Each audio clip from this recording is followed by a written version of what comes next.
Hello students, my name is Kapil. Today I am going to solve maths sample question paper of class 10th for those students who opted basic maths. देखिए basic maths का sample paper है. This sample paper is published by CBSE. इसका pattern देख लेते हैं क्या है.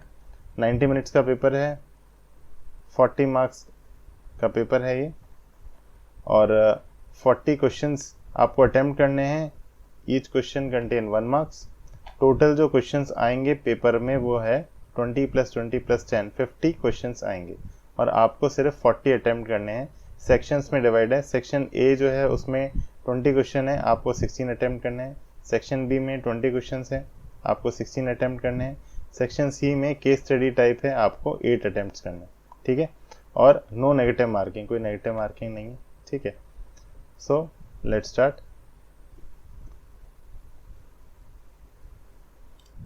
देखिए क्वेश्चन 1 क्या बोल रहा है. अ box contains cards numbered 6 to 50. A card is drawn at random from the box. The probability that the drawn card has number which is a perfect square is 4 और 9 और इस तरीके से is which. ठीक है, तो हमें क्या पूछा है, ये हमें पूछा है प्रोबेबिलिटी. किसकी probability? That the drawn card has a number which is a perfect square. उसका एग्जाम्पल दे रखा है. परफेक्ट स्क्वायर हमें पता है 2 स्क्वायर 4, ये परफेक्ट स्क्वायर है. किसका स्क्वायर है? 2 का. 3 स्क्वायर 9, 9 एक परफेक्ट स्क्वायर है, 3 का स्क्वायर है. 4 स्क्वायर 16, 5 स्क्वायर 25, 6 स्क्वायर 36, 7 स्क्वायर 49, इस तरीके से. ठीक है, तो ये जो है ये परफेक्ट स्क्वायर है, हमें पता है. ठीक है, प्रोबेबिलिटी आ रहा है नाम, तो भाई प्रोबेबिलिटी का फॉर्मूला क्या होता है? Number of favourable outcomes upon total number of possible outcome. ठीक है, देखिए हो सकता है आपको कुछ क्वेश्चंस आते हों, कुछ क्वेश्चंस में डाउट हो, तो आपके पास बहुत अच्छा तरीका है. जो ये वीडियो अपलोड किया गया यूट्यूब पे, इस वीडियो के डिस्क्रिप्शन में आप देखेंगे, नीचे डिस्क्रिप्शन होता है, उसमें क्लिक करके देखेंगे, वो एक्सपैंड हो जाएगा. उसमें टाइमलाइन है. ठीक है, टाइमलाइन में आप देखेंगे 0.00 यहाँ पे लिखा रहेगा स्टार्ट और इंट्रोडक्शन. ठीक है, फिर 0.10 यानी सॉरी ये 1.00, तो ये 1 मिनट पे क्वेश्चन 1 स्टार्ट हो रहा है ना. लेट से 2.50 यानी 2 मिनट और 50 सेकंड पे क्वेश्चन 2 स्टार्ट हो रहा है. इस तरीके से वहाँ पे एक टाइमलाइन बनी हुई है. ठीक है, आप अगर क्वेश्चन 1 जो है इस पे, इसके साइड में जो 1 है इस पर क्लिक करेंगे, ये ब्लू कलर का रहेगा. ठीक है, इस पर क्लिक करेंगे तो क्वेश्चन 1 से स्टार्ट हो जाएगा वीडियो. आप जो ब्लू कलर का क्वेश्चन 2 के सामने जो टाइम लिखा रहेगा 2:50 यानी 2 मिनट 50 सेकंड, इस पर क्लिक करेंगे तो आपका क्वेश्चन 2 वाला वीडियो स्टार्ट हो जाएगा. मतलब वही वीडियो वही है. ठीक है, वीडियो की लेंथ ज़्यादा होगी ऑब्वियसली. तो आप मान लीजिए क्वेश्चन 1 आपको आता है, क्वेश्चन 2 पे जाना है, तो डिस्क्रिप्शन में क्वेश्चन 2 के रेस्पेक्टिव जो टाइम है इस पर क्लिक कर दीजिए, तो आपको क्वेश्चन 2 स्टार्ट हो जाएगा. मान लीजिए क्वेश्चन पेपर आपका किया हुआ है. ठीक है, और आपको लेट से क्वेश्चन नंबर 2-3 क्वेश्चन में डाउट है, तो क्वेश्चन नंबर लेट से 10 में डाउट है, तो क्वेश्चन 10 के आगे लिखा हुआ है लेट से 14:50 यानी 14 मिनट और 50 सेकंड, तो इस पर क्लिक कर दीजिए. आप इस ब्लू कलर वाले पे क्लिक कर दीजिए, तो आपको क्वेश्चन 10 स्टार्ट हो जाएगा. ठीक है, तो आपका बिल्कुल भी टाइम वेस्ट नहीं होगा, और आपको बार बार आगे प्रोसीड करने की ज़रूरत नहीं है. ठीक है, तो आपको वीडियो भगाने की भी ज़रूरत नहीं है. आप इजीली यहाँ पे जस्ट क्लिक करके आप पहुँच सकते हैं जो भी आपको क्वेरी है, जिसमें भी आपको डाउट है. ठीक है, बहुत ही सिंपल तरीके से वीडियो बनाया गया है. और इसकी एक और खासियत है कि इस फॉर्मेट में वीडियो अपलोड किया जाएगा कि बहुत ही कम डेटा आपका यूज़ होगा, बहुत ही कम डेटा यूज़ होगा, बहुत ही कम डेटा में आपको अच्छी क्लियर वीडियो मिल जाएगी. ठीक है, चलिए सो इस क्वेश्चन पे आते हैं, और मैं एक एक क्वेश्चन क्लियरली समझाऊंगा आपको, ताकि आपको कोई भी डाउट नहीं रहेगा. अगर कोई भी डाउट है तो ठीक है, कोई भी डाउट है तो आप क्वेश्चन देख लीजिए, आपका कोई डाउट नहीं रहेगा. फिर भी कोई डाउट है तो आप कमेंट में लिख सकते हैं. ठीक है, सो प्रोबेबिलिटी के फॉर्मूला हम जानते हैं. Number of favourable outcomes upon total number of outcomes. So इस क्वेश्चन में टोटल नंबर ऑफ आउटकम्स क्या है? ये बोल रहा है कि बॉक्स जो है, box contains cards numbered 6 to 50. तो कुछ कार्ड्स हैं 6, 7, 8, 9, 10 इस तरीके से कार्ड्स है. कहाँ तक प्रिंटेड है, 6 से लेके 50 तक। तो हमें total number of possible outcomes निकालना है, तो इसके लिए क्या करना पड़ेगा, टोटल नंबर ऑफ कार्ड्स कितने हैं वो निकालना है। So total number of possible outcomes निकालने का क्या तरीका है, तो maximum value minus minimum value plus 1, इस तरीके से कर सकते हैं आप। जब भी इस तरह का क्वेश्चन हो कि भाई इतने प्रिंटेड है या लिखे हुए हैं, तो आप maximum value minus minimum value plus 1 कर दीजिए, ठीक है। तो इसमें यहाँ पे आ जाएगा 45, ठीक है। अब number of favourable outcomes, favourable outcomes क्या बोल रहा है कि हम जो कार्ड निकालेंगे, प्रोबेबिलिटी किसकी पूछी है, the drawn card has the number, कैसा नंबर होना चाहिए उस पर, परफेक्ट स्क्वायर नंबर। तो परफेक्ट स्क्वायर नंबर हम डिस्कस कर ही चुके हैं। तो यहाँ पे 6 से स्टार्ट है, यानी 4 तो काम आएगा नहीं, ठीक है। 6 के ऊपर 9 है, 16 है, 25, 36, 49, ठीक है। तो 1 2 3 4 5, तो कितने फेवरेबल आउटकम्स हो गए, 5। तो नंबर ऑफ फेवरेबल आउटकम्स कितने हो गए यहाँ पे, 5। सो प्रोबेबिलिटी के लिए इसमें फॉर्मूले में पुट करेंगे, ठीक है। Number of favourable outcome numerator में है 5, total number of possible outcomes है 45, 5/45 इज 1/9, ठीक है। देखिए ये, इज इट ओके, इजी है। Question 2, in a circle of diameter 42, okay, circle की बात हो रही है, डायमीटर गिवन है आपको 42 सेंटीमीटर, तो रेडियस कितना होना चाहिए, डायमीटर अपॉन 2, यानी 21 हो जाएगा, 42 का half 21। And if an arc subtends an angle 60 degree, what is arc, इस तरीके से जो ये पार्ट ऑफ सर्कल, इसे आर्क बोलते हैं। तो सेंटर से कितना एंगल सबटेंड कर रहा है, 60 डिग्री, यानी ये जो है वो 60 डिग्री है, ठीक है। और ये ऑरेंज कलर का ये है कर्व, ये क्या है, arc. At the centre where pi equal 22/7, तो पाई की वैल्यू गिवन है 22/7, यही हमें यूज करनी है। Then the length of arc is, यानी ये जो लेंथ ऑफ आर्क है एल, ये हमें निकालना है। तो एल का फॉर्मूला, आर्क लेंथ का फॉर्मूला क्या होता है, θ/360 इंटू सर्कमफ्रेंस, और वी कैन से 2πr।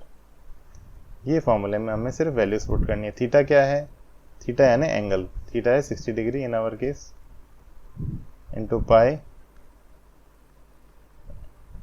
ये 2 है, 2π और r कितना अपना 21। जस्ट इसको सॉल्व करना है, 0 से 0 कैंसिल, 6 6 जा 36, 7 3 जा 21, 3 2 जा 6, 2 से 2 कैंसिल, कितना बच गया है, 22 सेंटीमीटर, ठीक है, इजी है।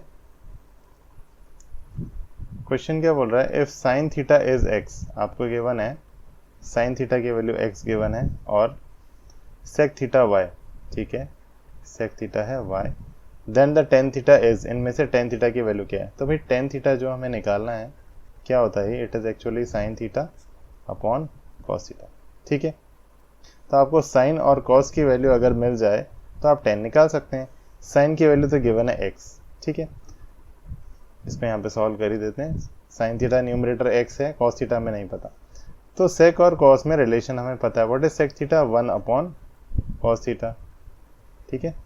क्रॉस मल्टीप्लाई करिए, कॉस ऊपर y नीचे, तो इधर कॉस थीटा क्या हो जाएगा, 1 अपॉन y, बस ये वैल्यू इसमें पुट कर लीजिए।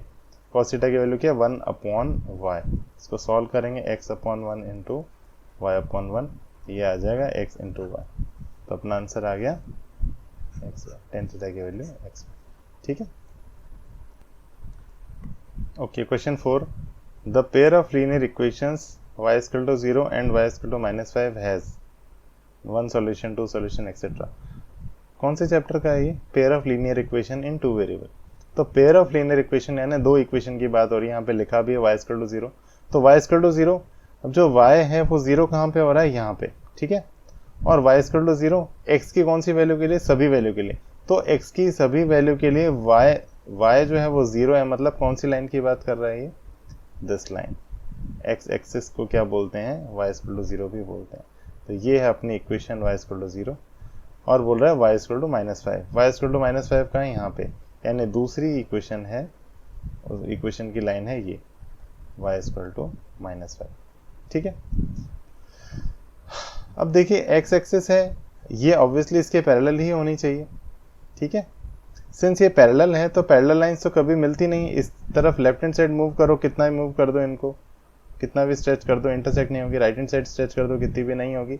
सो जब इंटरसेक्ट होगी ही नहीं तो सॉल्यूशन होगा क्या? No solution. तो इसका आंसर क्या है? No solution. ठीक है। Question 5, a fair die is thrown once, एक डाइस को एक बार फेंका गया। The probability of even composite number is, okay, probability का नंबर क्वेश्चन हमने अभी अभी डिस्कस किया था, क्वेश्चन नंबर 1 वही था। सो प्रोबेबिलिटी का फॉर्मूला हमें पता है, number of favourable outcomes upon total number of outcomes. ठीक है। सो 1 डाई है सिर्फ, तो उसमें total number of possible outcomes क्या है? 6, क्योंकि 1 2 3 4 5 6 में से कुछ भी आउटपुट आ सकता है। ठीक है। तो टोटल नंबर ऑफ आउटकम्स कितने हैं? टोटल 6, तो हमने 6 लिख दिया। न्यूमरेटर में क्या चाहिए? प्रोबेबिलिटी किसकी चाहिए? कौन से इवेंट की चाहिए? Even composite number. तो भाई कंपोजिट नंबर कौन से होते हैं? जो प्राइम नंबर नहीं होते वो क्या होते हैं? Composite number. ठीक है, जिसमें प्रोडक्ट ऑफ 2 और मोर प्राइम नंबर्स। तो ये 6 है कंपोजिट नंबर, 4 है कंपोजिट नंबर, और तो कोई दिख ही नहीं रहा है ना, क्योंकि ये भी प्राइम है, ये भी प्राइम है, ये भी प्राइम है, और ये तो होता है जो नॉट कंपोजिट नॉट प्राइम, ये एक्सेप्शनल केस है। ठीक है। और ये दोनों कंपोजिट नंबर में ये दोनों ही इवन नंबर है, 2 की टेबल में आते हैं, और वी कैन से 2 से डिवाइड हो सकते हैं, डिविजिबल है। तो यहाँ पे total number of favourable outcomes क्या है? 2। तो आंसर विल बी 1/3, 2 3 6 1/3। ठीक है। क्वेश्चन 6 स्टार्ट करते हैं। क्वेश्चन है 8 chairs and 5 table cost 10,500 while 5 chairs and 3 tables cost 6,450. The cost of each chair is, cost of each chair पूछा है तो ऐसा ही कुछ एज्यूम करना है। Let cost of each chair be x rupees or rupees x and cost of each table is let's say y rupees। ठीक है। तो पहला देखिए स्टेटमेंट क्या लिखा है? 8 चेयर एंड 5 टेबल। ठीक है। कॉस्ट कितना? इतना। तो 8 चेयर यानी 8 chair into cost of 1 chair plus 5 table into cost of 1 table. तो टोटल कॉस्ट आ जाएगा कितना लिखा है? 10,500। ठीक है। और वी कैन से 8x प्लस 5y क्या आ गया? 10,500। इक्वेशन 1। दूसरी इक्वेशन देखिए, 5 चेयर एंड 3 टेबल। तो 5 चेयर यानी 5 into cost of 1 chair plus 3 table into cost of 1 table. कितना टोटल कॉस्ट? 6450। और वी कैन से 5x plus 3y equal to 6450। तो ये लीनियर इक्वेशन है, 2 वेरिएबल आ गया। इसको सॉल्व करने के बहुत मेथड आपको पता है, तो यहाँ पे एलिमिनेशन मेथड यूज कर लेते हैं। यहाँ पे देखिए 5y और 3y, इनको एलसीएम क्या होता है? 3 और 5 का 15। तो लेट से इसको 3 से मल्टीप्लाई कर देते हैं, इस इक्वेशन को 5 से मल्टीप्लाई कर देते हैं। ठीक है। So 3 8 24x plus 5 3 15y is equal to 0 0 1 3। ठीक है। नीचे 5 5 25 x plus 15y is equal to ये आ जाएगा 3 2 250। ठीक है। तो अपने पास ये 2 इक्वेशन है, इनको क्या करेंगे अपन? सब्ट्रैक्ट कर देंगे। ठीक है। तो इन दोनों का सब ये देखिए 15y अपोजिट साइन है, सेम चीज़ है, तो ये कैंसिल आउट हो गया। इसमें माइनस ऑफ 1x आ गया, और यहाँ पे आप सॉल्व कर लीजिए, ये आ जाएगा माइनस ऑफ 750। तो x की वैल्यू क्या आ गई? माइनस से माइनस कैंसिल, x की वैल्यू आ गई 750। x क्या चीज़ है? x रुपीज़ क्या है? कॉस्ट ऑफ ईच चेयर, और वही तो हमें चाहिए, ईच चेयर की कॉस्ट 750। देखिए आंसर है। ठीक है। Question 7, if cos theta plus cos square theta is 1 then find the value of this. अब देखिए cos से आपको साइन चाहिए, तो इनमें रिलेशन पहले आपको पता होना चाहिए। रिलेशन क्या है? Sine square theta plus cos square theta is equal to 1, और we can say sine square theta is 1 minus cos square theta, और we can say cos square theta is 1 minus sine square theta. ये relation आपको पता होना चाहिए। तो जो हमारे पास गिवन है वो पहले लिख लेते हैं। गिवन है cos theta plus cos square theta equal to 1। अब देखिए 1 माइनस कॉस स्क्वायर थीटा क्या है, 1 minus cos square theta sign square theta. तो अगर इसको इधर ले जाएं तो क्या हो जाएगा, 1 माइनस कॉस स्क्वायर थीटा, और LHS में एज इट इज। ठीक है, तो RHS में 1 माइनस कॉस स्क्वायर थीटा को क्या लिख सकते हैं, साइन स्क्वायर थीटा लिख लीजिए, और LHS में एज इट इज। अब देखिए कॉस थीटा का हमें नहीं पता, लेकिन कॉस स्क्वायर थीटा को हम साइन की फॉर्म में लिख सकते हैं, तो क्यों ना इसमें स्क्वायरिंग बोथ द साइड कर दिया जाए, we'll do squaring both sides. ठीक है, तो LHS में भी स्क्वायर हो जाएगा, RHS में भी स्क्वायर हो जाएगा।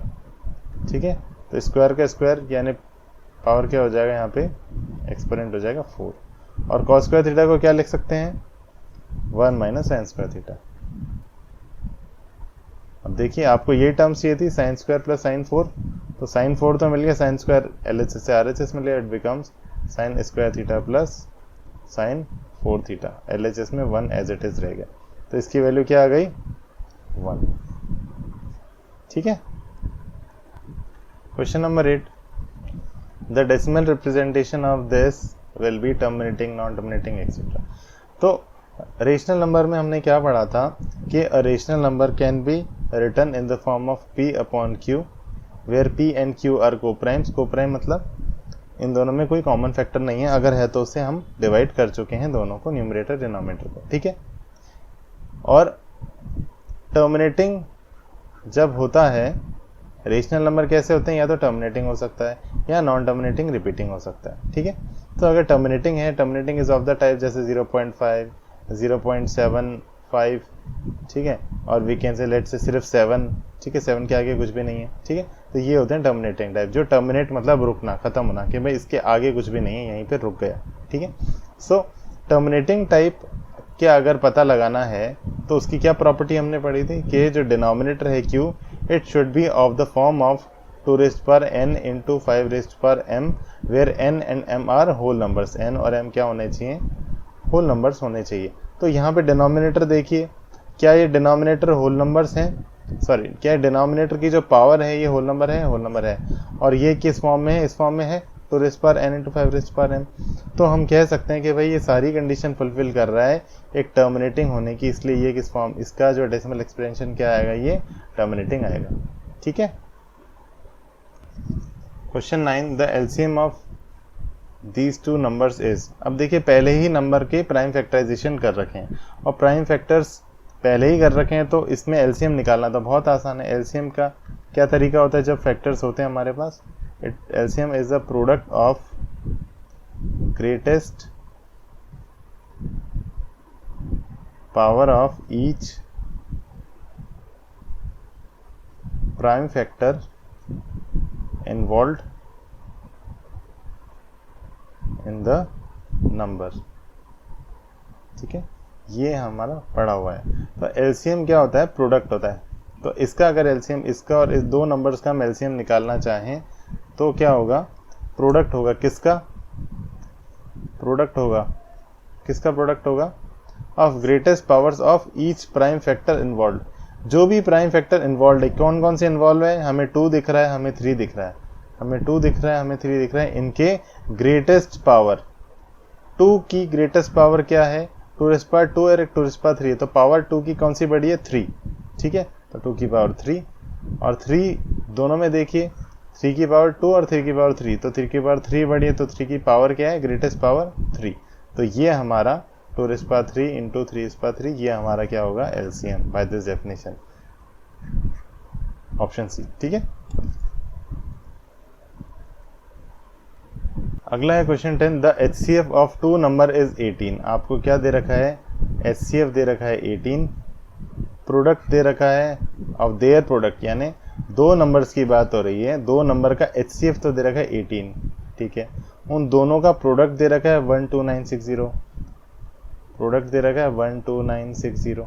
ठीक है, और LCM आपसे पूछा गया कि इनमें से कौन सा है, LCM आपको निकालना है। तो इसमें रिलेशन आप जानते हैं, आपने पढ़ रखा है LCM of any 2 numbers A and B into HCF of any 2 number A and B will be the product of these 2 numbers। ठीक है, सो LCM हमें निकालना है, तो LCM एज इट इज रखो, कैसे आ जाएगा, HCF डिनोमिनेटर में चला जाएगा। तो ये इस तरीके से फॉर्मूला बन गया। तो प्रोडक्ट ऑफ टू नंबर्स हमें गिवन है ये 12960 और HCF हमें गिवन है 18। इसको आप सॉल्व करो, आंसर आ जाएगा 720। ठीक है। Question number 11, in the given figure DE parallel BC, DE और BC जो है ये पैरेलल लाइन्स है, पैरेलल लाइन्स है। ठीक है। विच of the following is true. तो A, B, X और Y में रिलेशन आपको आइडेंटिफाई करना है कौन सा वाला सही है। तो रिलेशन निकाल लेते हैं तो पता लग जाएगा कौन सा सही है कौन सा गलत है। और एक चीज़ आपको पता है कि अगर दो पैरेलल लाइन्स है और एक ट्रांसवर्सल है तो कॉरस्पॉन्डिंग एंगल क्या होते हैं, equal.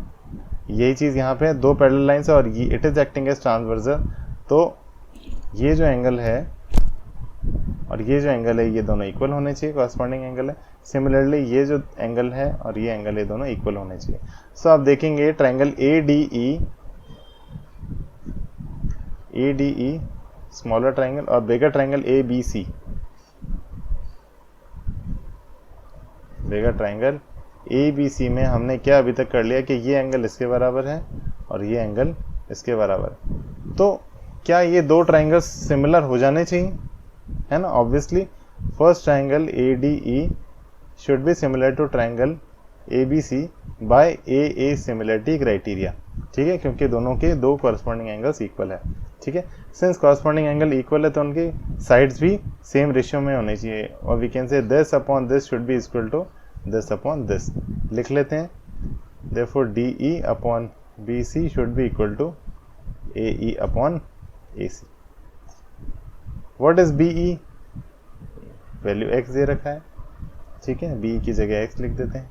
What is BC, BC है y, BC है y, BC है y। What is AE, AE small a, small a, AE small a। What is AC, AC जो है वो A और B दोनों को ऐड करने पे आ जाएगा A प्लस बी, A और B। तो ये AC क्या है, A प्लस बी, AC क्या है, A प्लस बी। अब आपको रिलेशन निकालना है, एक में x की वैल्यू y की वैल्यू x की वैल्यू, तो चलो अपन लेट से x की वैल्यू निकाल लेते हैं। तो x की वैल्यू क्या आ गई, y क्रॉस मल्टीप्लाई हो जाएगा a into y upon a plus b. Match कर रही है कहीं पे, देखिए ये रहा x equal to a y upon a plus b. ठीक है। Question number 12, the coordinates of point P dividing the line segment joining the point A and B। इसमें लिखा है कि पॉइंट P जो है कि AB पॉइंट्स को जोड़ने वाले लाइन सेगमेंट को डिवाइड कर रहा है इंटरनली इन द रेशियो 2:1, 2:1 में डिवाइड कर रहा है। A के कोऑर्डिनेट्स है 1,3, B के कोऑर्डिनेट्स है 4,6। ठीक है, तो इसका फॉर्मूला पहले पता होना चाहिए हमें। लेट से इसके कोऑर्डिनेट्स है x, y, ये हमें बताना है।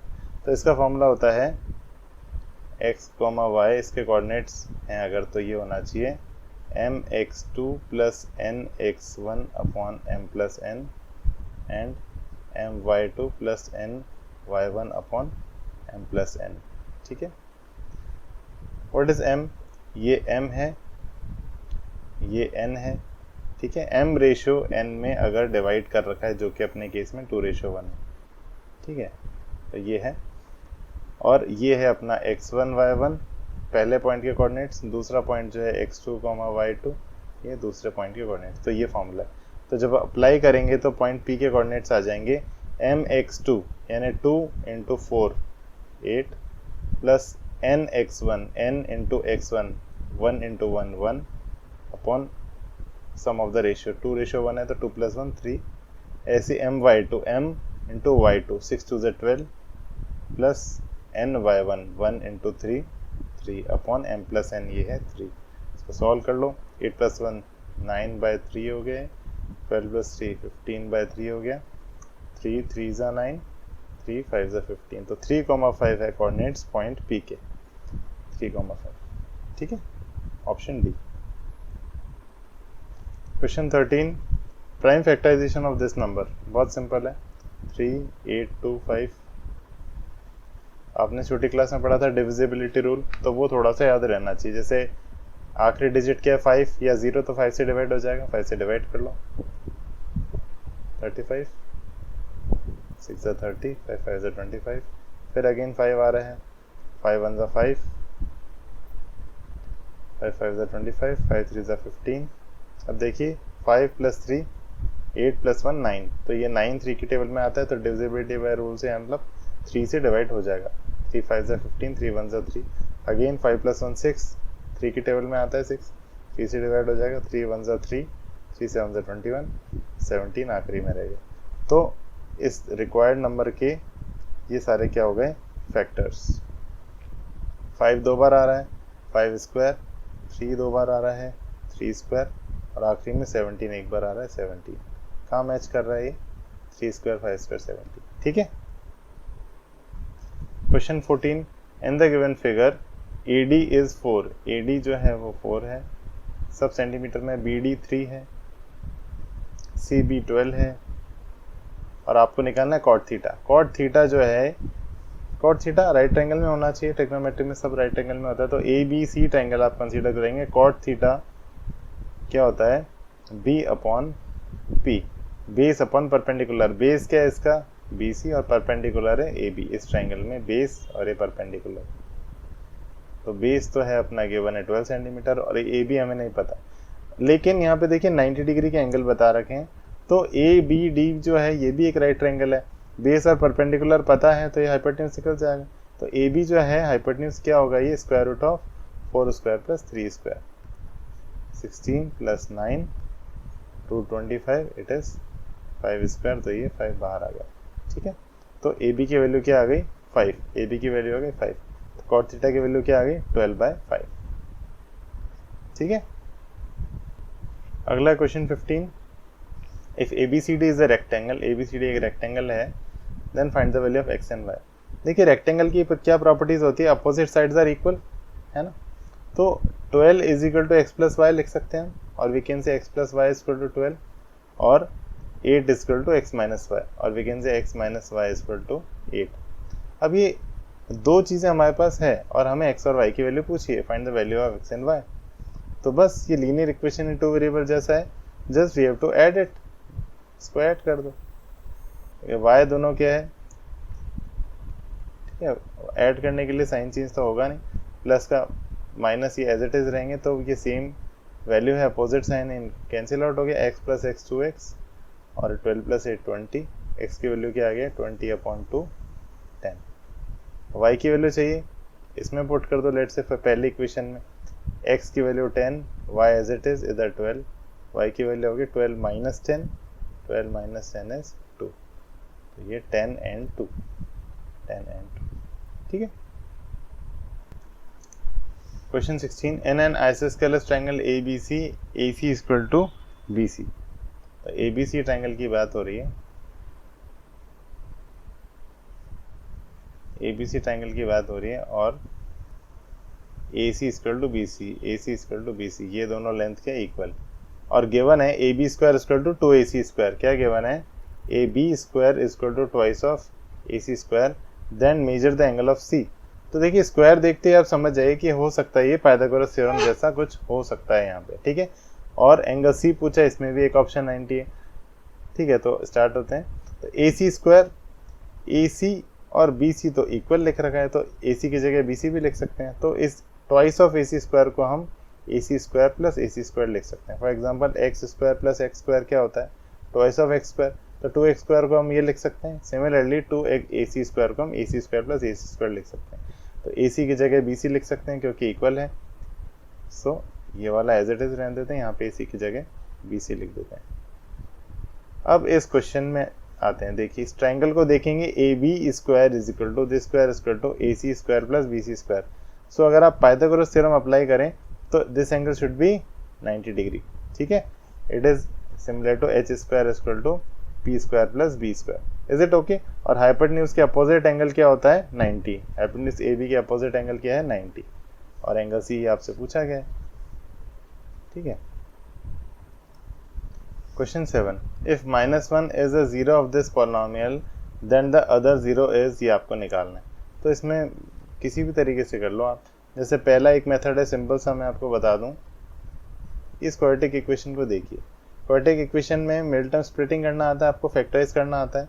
तो x square minus 7x minus 8, product क्या होना चाहिए, एक्स स्क्वायर का कोफिशिएंट दैट इज 1 और कांस्टेंट टर्म का है ये इनका प्रोडक्ट, तो -8।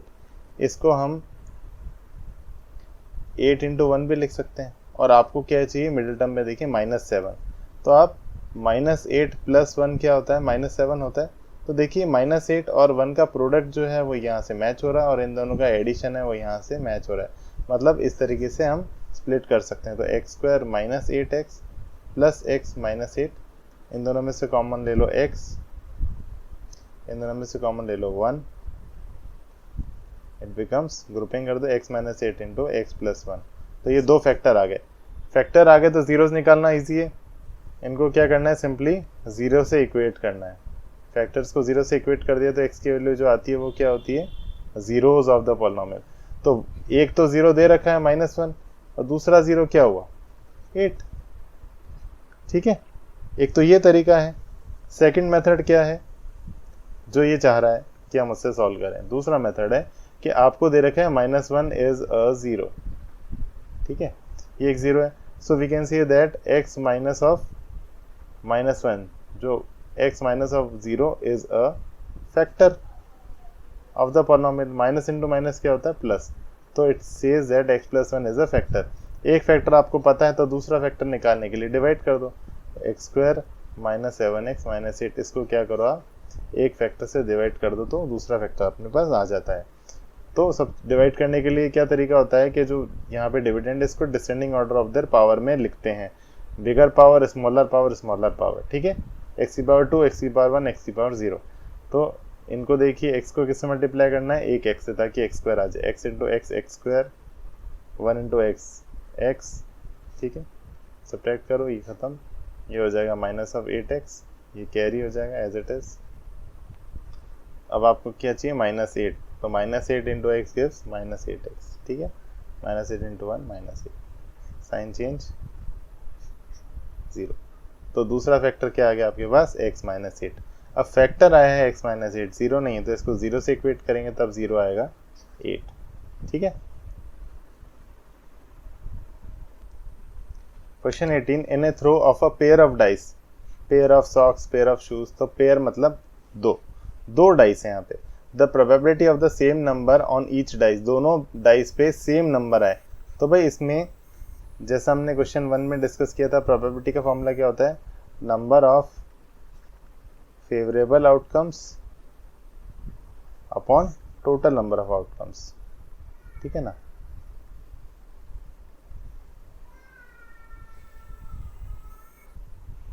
अपने केस में टोटल नंबर ऑफ आउटकम्स एक बार निकाल लेते हैं।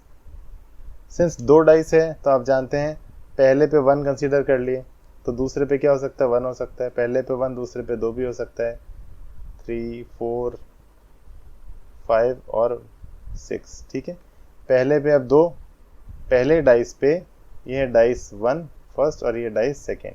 तो डाइस 1 पे 1 है, डाइस 2 पे 1 भी हो सकता है, 2 भी हो सकता है, 3 भी हो सकता है, 4 भी हो सकता है, 5 भी हो सकता है, 6 भी हो सकता है।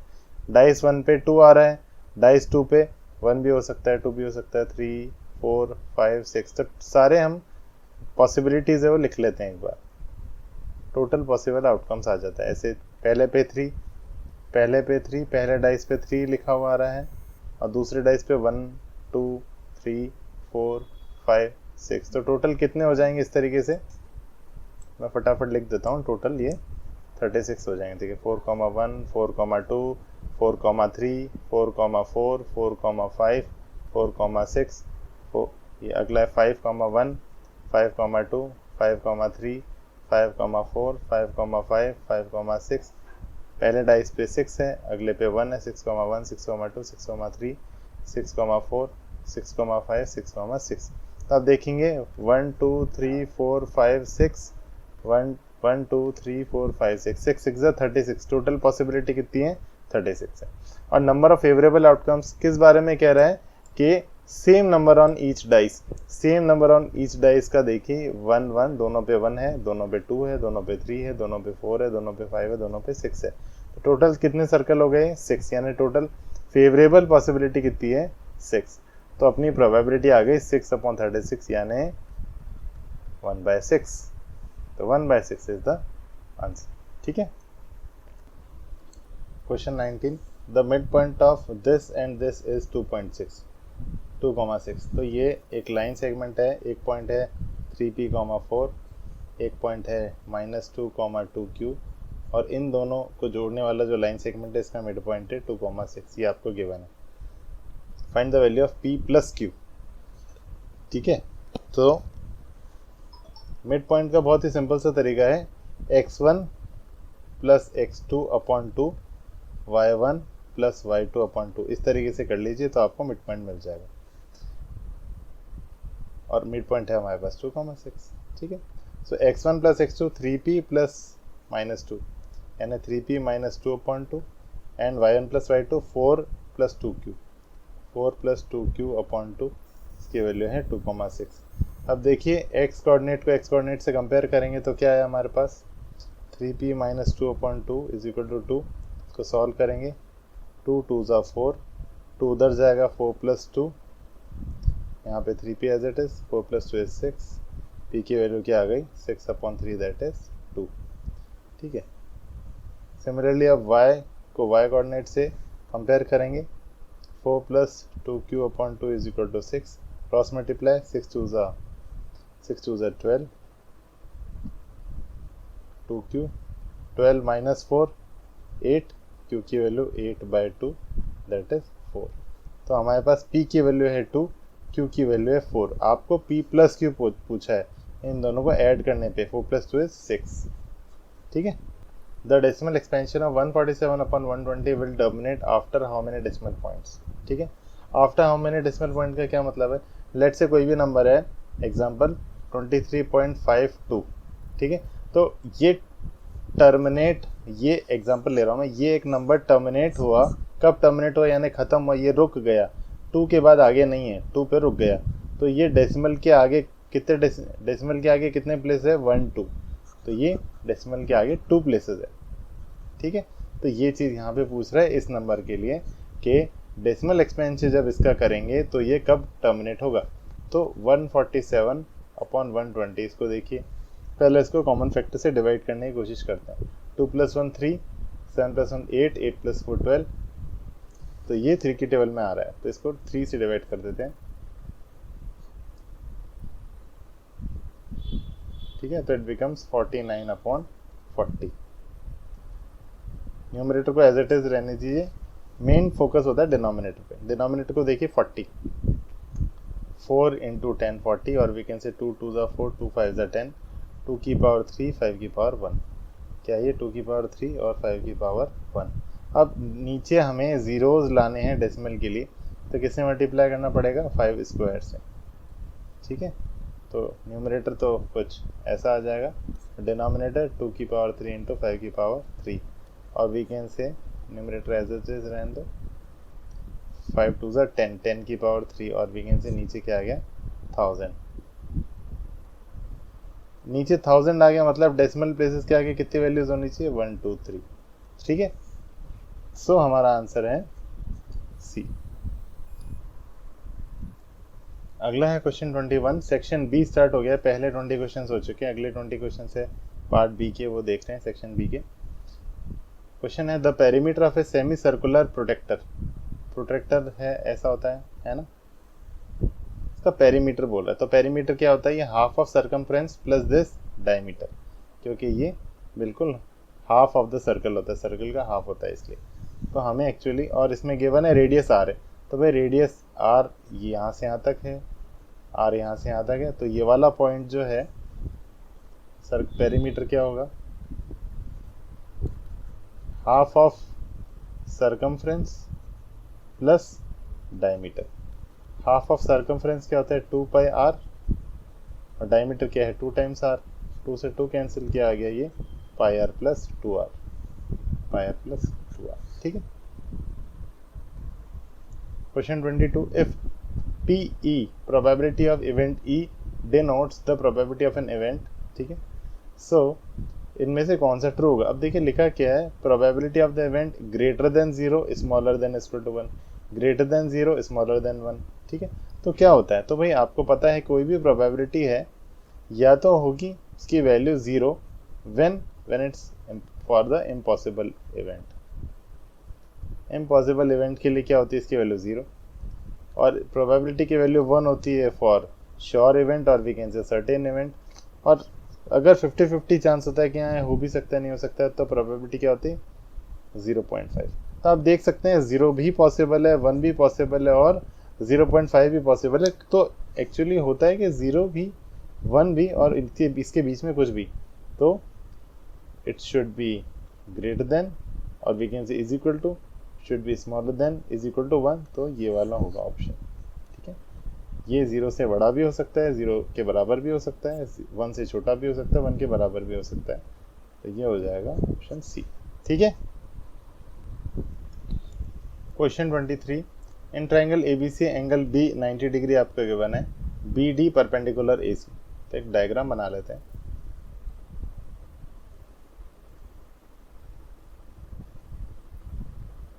ठीक है, एंगल इसको ए मान लेते हैं, इसको बी, इसको सी।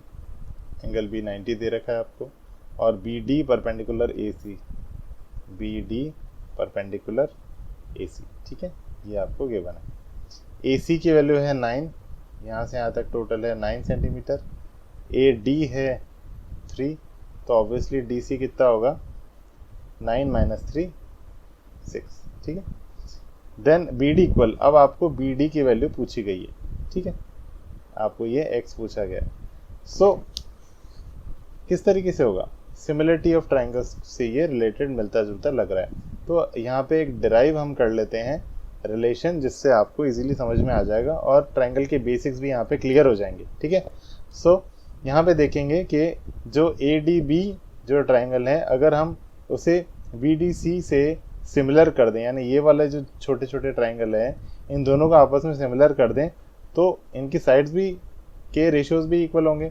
ठीक है, तो वो हम एक रिलेशन यहाँ पे डिराइव कर लेते हैं। थोड़ा सा टाइम लगेगा लेकिन बहुत यूजफुल है आपके लिए। ठीक है, सो एक बात देखिए, ये छोटा ट्राइंगल सबसे अप्रोच क्या रहेगी हमारी, किस तरीके से हम करेंगे, ट्राइंगल ए डी बी जो ट्राइंगल है इसको और बिगर ट्राइंगल को हम सिमिलर प्रूव करेंगे। उसके बाद this smaller triangle B D C और बिगर ट्राइंगल ए बी सी को हम सिमिलर करेंगे। सिंस ये भी बड़े वाले ट्राइंगल के सिमिलर है, ये वाला भी बड़े ट्राइंगल के सिमिलर है, तो ये दोनों भी आपस में सिमिलर होंगे। इस तरीके से हम डिराइव करेंगे। चलो स्टार्ट करते हैं। पहले ए डी बी ट्राइंगल, ठीक है, जिसमें ये 90 डिग्री, और bigger triangle A B C, A B C.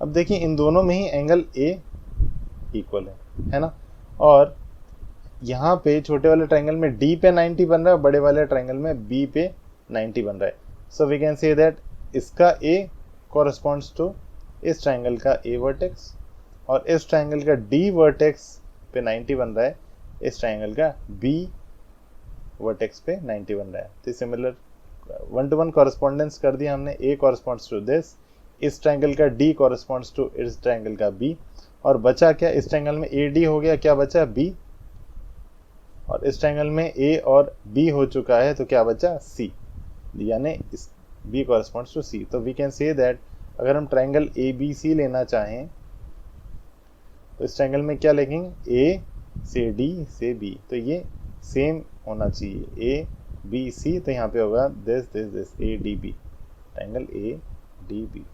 So these two triangles are similar by A similarity rule. ठीक है, पहली चीज ये। दूसरा, अब हम इस triangle B D C, just a minute, B D C D पे 90 बन रहा है, और बिगर ट्राइंगल ए बी सी को सिमिलर करने की कोशिश करते हैं। बिल्कुल बेसिक है ये, आपको समझ में आ जाएगा। देखिए ए बी सी में बी पे 90 बन रहा है। अब इन दोनों ट्राइंगल को देखेंगे ध्यान से, तो इसमें सी दोनों में सेम है, यानी इस ट्राइंगल का भी सी कॉरस्पॉन्ड्स टू इस ट्राइंगल का सी, और यहाँ पे डी 90 पे बन रहा है, वर्टेक्स डी पे 90 एंगल बन रहा है, यहाँ पे वर्टेक्स बी पे 90 बन रहा है। अब सी और डी आ गए, क्या बचा इस ट्रायंगल में? बी। यहाँ पे सी और बी आ गए, क्या बचा है? वर्टेक्स ए। देखो ये कॉरेस्पॉन्डेंस आ गया। अब हम ट्रायंगल लिखना चाहते हैं A B C, A B सी लिखना चाहते हैं, तो ठीक है, triangle A B C is similar to left hand side वाले ट्रायंगल, नीचे से ऊपर ही लेना पड़ेगा, बी से डी, डी से सी, ये triangle B D C. So ये दोनों ट्रायंगल कॉन्ग्रुएंट सॉरी सिमिलर हो गए by A similarity rule. Since this triangle similar to ABC, this triangle similar to ABC, तो ये दोनों भी आपस में सिमिलर होने चाहिए। ऑर्डर भी सेम है ABC और ABC, तो LHS वाला पार्ट भी सिमिलर होना चाहिए। तो LHS वाला पार्ट क्या है? Triangle ADB। मैं कलर चेंज कर लेता हूँ। तो हमने क्या कंक्लूड किया? This triangle should be similar to this triangle, that is triangle ADB similar to triangle BDC। ठीक है, तो ये हम इन दोनों ट्रायंगल को आपस में सिमिलर कर दिया। अब हमारे काम का क्या है? देखो, हमारे काम का है ये BD, जिसमें X निकालना है, BD, और इसमें BD। ये अपने आप आ जाएगा। देखो कैसे, BD और we can say DB similar to what? अब इस ट्रायंगल में हमने कौन से लिए हैं पॉइंट्स? आखिरी के दो लेटर्स, यहाँ पे भी आखिरी के दो लेटर के हैं, DC लिख दीजिए। ऐसे BD हमें चाहिए, BD क्या है? पहले दो लेटर्स, और यहाँ पे पहले दो लेटर क्या है? AD। तो पहले इसका लिखेंगे, फिर इसका लिखेंगे। इस तरीके से हम साइड्स के रेशियोज लिख सकते हैं। ठीक है, आप फिगर देखेंगे, फिगर में कंफ्यूजन होगा, इधर से कर लीजिए, बहुत ही सिंपल तरीका है। अब देखिए BD दोनों में आ रहा है, क्रॉस मल्टीप्लाई कर लीजिए, इधर से इधर मल्टीप्लाई हो जाएगा, क्या बन जाएगा? ये BD का स्क्वायर इक्वल टू ये cross multiply AD into CD। ठीक है, तो ये एक फॉर्मूला हमने बना लिया। BD स्क्वायर, BD हमें चाहिए x square equal to AD into CD। AD क्या है? 3 और CD क्या है? 6, 18। Square root both the side, x की वैल्यू क्या आ गई? √18, और वी कैन से ये क्या होता है? 9 2 18। 9 इज व्हाट? 3 स्क्वायर, 3 बाहर, क्या अंदर रह गया? 2। सो 3√2 आंसर आ गया। 3√2 कहाँ है? ये देखिए ऑप्शन बी। सो आप डेरिवेशन तो मैंने क्या है कि चलो ठीक है, मौका मिला तो हमने आपको डिराइव करके बता दिया, लेकिन एक फॉर्मूले की तरह से भी कर सकते हैं। अगर इस तरह का है तो BD square equal to AD into DC, ये फॉर्मूले की तरह भी आप डायरेक्ट अप्लाई कर सकते थे, मैंने डिराइव करके भी बता दिया। ठीक है, ट्रायंगल्स टॉपिक में ये 1-to-1 कॉरेस्पॉन्डेंस वाली चीज़ अगर आपको आ गई तो आधी टेंशन तो ख़त्म, ईजी हो जाएगा बिल्कुल। और जिस तरीके से मैंने इसको देखते हुए मैंने रेशियोज किया है, ये तरीका आप सीख लो तो बहुत ईजी हो जाएगा ट्रायंगल चैप्टर आपके लिए। ठीक है, चलो नेक्स्ट देखते हैं। Question 24, the pair of linear equation this and this do not have a solution if. Solution कब नहीं होता? जब इंटरसेक्ट नहीं करती तो हैव नो सॉल्यूशन। और कब इंटरसेक्ट नहीं करेगी? जब वो पैरेलल लाइंस हो। और पैरेलल लाइंस के लिए क्या कंडीशन होती है? A1/A2 is equal to B1/B2 not equal to C1/C2। ठीक है, तो व्हाट इज A1? देखिए ये है 3, यहाँ पे A1 है, 5 यहाँ पे B1 है, 3 यहाँ पे C1 है, ये है A2, ये है B2 और ये है C2। जस्ट ये वैल्यूज पुट कर दें। 3/6 is equal to 5/K not equal to 3/8। अब देखिए हमें K की वैल्यू पूछी है, देखिए K की वैल्यू पूछी है, इन दोनों को इक्वेट कर लो। 3/6 is equal to 5/K। 3 2 6, cross multiply करो, K ऊपर 2 इधर, तो K इक्वल टू 5 2 10। कहीं दिख रहा है आपको? ये देखिए, बस हो गया। Question 25, if the circumference of a circle increases from this to this, यानी एक सर्कल ये था, इससे क्या बन गया? ये बिगर सर्कल बन गया। ठीक है, तो एक में सर्कमफ्रेंस क्या है? Circumference of the circle from 2π, तो एक में सर्कमफ्रेंस है 2π और दूसरे में क्या है? सर्कमफ्रेंस 4π। सर्कमफ्रेंस का क्या वैल्यू होती है? 2πr। तो लेट से इसमें है अगर स्मॉल r और राइट हैंड साइड वाले में है कैपिटल R, सो ये है 2πr इज इक्वल टू 2π। 2π से 2π कैंसिल, r की वैल्यू क्या आ गई? 1। सिमिलरली सर्कमफ्रेंस है 2πr, पाई से पाई कैंसिल, 2 2 4, तो r की वैल्यू आ गई 2। अब हमने पूछा क्या है, then area dash the original area, यानी जो नया एरिया है वो कितने टाइम्स होगा ओरिजिनल एरिया के। ठीक है, ये तो नया वाला है, तो नए वाले का भी निकाल लेते हैं। एरिया क्या है, पाई आर स्क्वायर, और we can say pi into 2 square, और वी कैन से 4 पाई, और ओरिजिनल है अपना, ये अपना ओरिजिनल है, एरिया है पाई आर स्क्वायर, और we can say pi into 1 square, और we can say pi only.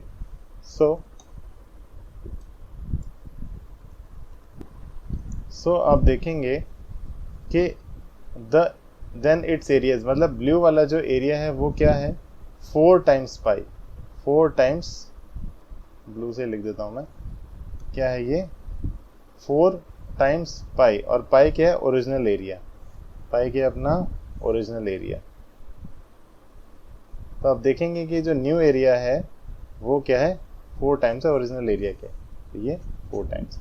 ठीक है, question 26, given that sine theta is A upon B, क्या गिवन है, साइन थीटा है A upon B. What is sine theta, perpendicular upon hypotenuse. किसी भी right triangle में थीटा के अपोजिट वाली साइड है परपेंडिकुलर, ये है बेस, और 90 डिग्री के अपोजिट है हाइपोटेन्यूज। आपको दे रखा है पी की वैल्यू ए, हाइपोटेन्यूज की वैल्यू बी, सो बेस निकल जाएगा H square equal to P square plus B square. B square की वैल्यू क्या आ गई इस केस में, B square minus A square, base की वैल्यू होगी square root of B square minus A square, base की वैल्यू क्या होगी square root of B square minus A square. हमें क्या पूछे, tan theta. What is tan theta, perpendicular upon base. What is perpendicular in case A, what is base this. ठीक है, तो ये हमारा रिक्वायर्ड आंसर है। कहाँ पे है ये रहा। ठीक है, question 27, if X equal to क्या गिवन है 2 sine square theta, Y equal to given है 2 cos square theta plus 1, then X plus Y is. तो एक्स प्लस वाई सॉल्व कर लीजिए, एक्स की जगह ये लिख लीजिए जो गिवन है, वाई की जगह जो गिवन है। अब देखिए इसे आपको सॉल्व करना है। आपको एक आइडेंटिटी याद आ रही होगी, sign square theta plus cos square theta 1, है ना। तो बस अब इसे 2 कॉमन ले लीजिए, तो ये ऐसा ही आइडेंटिटी जैसा बन जाएगा। ठीक है, इसकी वैल्यू है 1, तो इसकी जगह 1 लिख दो, so it becomes 2 plus 1 is 3। Question क्या बोल रहा है, if the difference between the circumference and radius is 37, difference between circumference that is 2 pi r and the radius is 37, then the circumference of the circle is। तो इसे एक बार solve कर लेते हैं ताकि r की वैल्यू आ जाए। ठीक है, तो हम 2 pi r भी निकाल देंगे। सो 2 इंटू पाई की वैल्यू गिवन है 22/7, r minus r equal to 37, r common निकाल लो यहाँ से, तो ये 44/7 माइनस 1 हो जाएगा। एलसीएम ले लो, 44 माइनस 7,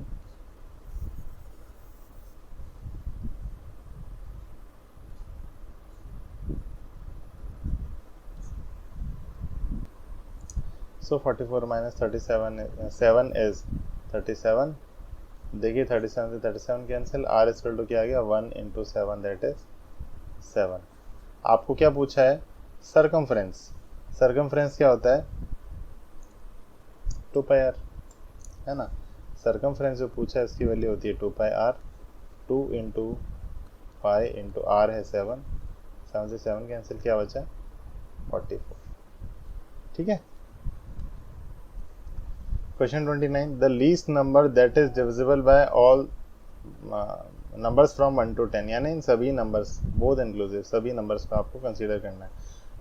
ठीक है, सो आपको निकालना क्या है, आपको एक्चुअली निकालना है एलसीएम, लीस्ट कॉमन मल्टीपल, क्योंकि वो एक ऐसा बड़ा नंबर होगा जिससे ये सारे ही नंबर डिविजिबल होंगे। ठीक है, और एलसीएम में एल फॉर लीस्ट, ये लीस्ट नंबर। ठीक है, चलिए सो एक पहले हम फैक्टर्स कर लेते हैं। 1 के फैक्टर 1 है, 2 का 2 है, 3 का फैक्टर 3 है, 4 का 2 स्क्वायर है, 5 का 5 है सिर्फ, 6 का 2 इंटू 3 है, 7 का सिर्फ 7 है, 8 का 2 क्यूब है, 9 का 3 स्क्वायर है और 10 का है ये। ठीक है, एलसीएम निकालने का एक तरीका हमने पढ़ा था, product of all the prime factors with maximum exponent, all the prime factor involve. कौन कौन से प्राइम फैक्टर इन्वॉल्व हो रहे हैं? आपको एक 2 दिख रहा है, आपको एक 3 दिख रहा है, आपको एक 5 दिख रहा है, आपको 7 भी दिख रहा है। ठीक है, और तो कोई नहीं दिख रहा, 2 आ गया, 3, 5 आ गया, 7 आ गया, बस और कोई नहीं दिख रहा। अब है मैक्सिमम एक्सपोनेंट, 2 की मैक्सिमम पावर कहाँ दिख रही है? 1 1 2 3, 2 की पावर 3 मैक्सिमम एक्सपोनेंट है, 2 की पावर 3। ऐसे 3 की पावर 1, 3 की पावर 1, 3 का स्क्वायर। ठीक है, 3 का स्क्वायर यानी ये मैक्सिमम एक्सपोनेंट है। 5 की पावर 1, 5 की पावर 1, 5 है पावर 1 सिर्फ। 7 की पावर 1 है सिर्फ मैक्सिमम एक्सपोनेंट, इससे ज़्यादा नहीं। बस इसको सॉल्व कर लेना आप, इसको सॉल्व करोगे तो 2520 आपको मिल जाएगा। ठीक है, easy. Question 30, 3 bells ring at interval 4, 7 and 14 minutes. यानी 3 बेल्स हैं, एक 4 मिनट्स के इंटरवल में बेल होती है, एक 7 मिनट्स के इंटरवल में बेल होती है और एक 14 मिनट्स के बेल में इंटरवल में बेल होती है। So if all rang at 6 AM, सुबह 6 बजे अगर सभी एक साथ बजी घंटियाँ, then when will they ring together again, तो अगली बार वो कब एक साथ बजेंगे? तो भाई इसमें जो रिक्वायर्ड नंबर है ऑब्वियसली वो देखिए 6 बजे बाद ही होगा ना, वो 6 बजे या इससे पहले तो होगा नहीं, इसके बाद में होगा, और 4 मिनट बाद होगा कम से कम, 14 मिनट्स बाद होगा कम से कम, तो इतने मिनट बाद ही होगा, यानी बड़ी वैल्यू आएगी। तो जो गिवन वैल्यू है उससे बड़ी वैल्यू आएगी, तो हमें क्या निकालना है? एलसीएम। जब भी रिक्वायर्ड नंबर जो है वो गिवन वैल्यू से ज़्यादा हो तो हमें एलसीएम निकालना है। ये एक छोटी सी ट्रिक है। ठीक है, और भी मैं आपको समझाता हूँ। जैसे पहली रिंग कितने मिनट में, एक बार इसका एलसीएम निकाल लेते हैं, 4, 7 और 14 का। तो जैसे अभी निकाला था वैसे निकाल लेते हैं, वैसे तो बहुत तरीके हैं। 7 7 raised to power 1, 4 2 raised to power 2 और 14 है 2 into 7। तो एलसीएम क्या होता है?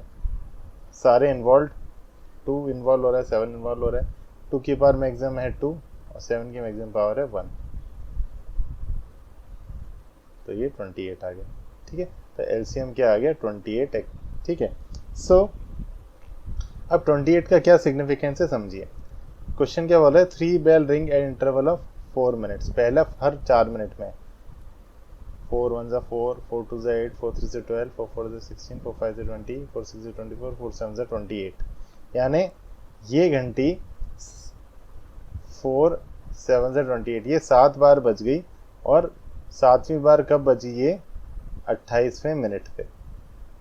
ठीक है, 1 2 3 4 5 6 7 7 बार बजी ये घंटी, और 28वें मिनट पे 6 AM पे स्टार्ट हुआ था। 6 AM पे पहली बार घंटी बजी थी, उसके बाद 28 मिनट पे वो 6:28 पे वो बजी 7वीं बार। ऐसे अगला है सेकंड बेल, ये हुआ फर्स्ट बेल। सेकंड बेल दूसरे कलर से लिख देता हूँ मैं, जो 7 मिनट्स में बजती है। तो 7 4 ज़ा 28, तो ये 1 2 3 और 4 चौथी बार जब बजी, तब कब बजी थी? 28 मिनट पे। अगला है 14 14 1 ज़ा 14, ये थर्ड बेल। 14 1 ज़ा 14, 14 2 ज़ा 28, तो 14 2 ज़ा 28 दूसरी बार घंटी बजी कब? 28 मिनट पे। ठीक है, तो समझ में आया। आपको यही पूछा था कि भाई कितनी बजे एक साथ बजे, बाकी सब देखो, इसमें ये बज रही है तो ये नहीं बज रही है, टाइम लाइन है एक तरह से। एक्स एक्सिस पे क्या अपना टाइम है, ये ब्लू वाली बज रही है तो और कोई नहीं बज रही, ये बज रही है तो ये नहीं बज रही। ठीक है, तो इस तरीके से आप देखेंगे तो ये एक साथ यहीं पे बज रही है, इसलिए हमने एलसीएम निकाला। और सिंस ये 6 बजे है, आगे है 28 मिनट पे, तो 6:28 पे सारी एक साथ बजेंगी। ठीक है, question 31, what is the age of father if sum of the ages of father and his son is 65।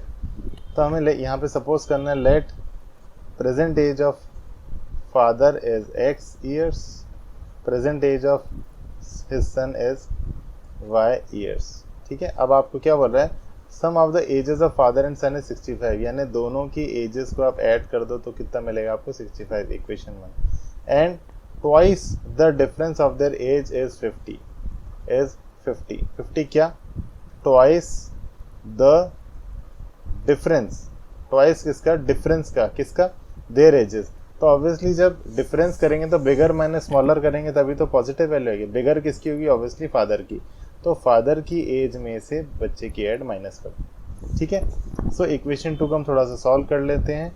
2 25 is 50, तो इक्वेशन सेकंड आगे x minus Y is 25, equation 2। दोनों को ऐड कर लो, LHS में ऐड हो गया, RHS में ऐड हो गया। ठीक है, तो y से y cancel, 2x equal to 5 plus 5 10, 90, x equal to क्या आ गया 90/2, दैट इज 45। और x क्या है, फादर की एज, यही हमें पूछी है, what is the age of father, तो x की वैल्यू है 45। वैल्यू ऑफ दिस, इसको सॉल्व करना है अपन को। 10 कलर चेंज कर लेता हूँ मैं, tan theta into cosec theta का square minus sine theta into sec theta का square. What is tan theta, sine theta upon cos theta. What is cosec theta, 1 upon sine theta. ठीक है, sign theta as it is.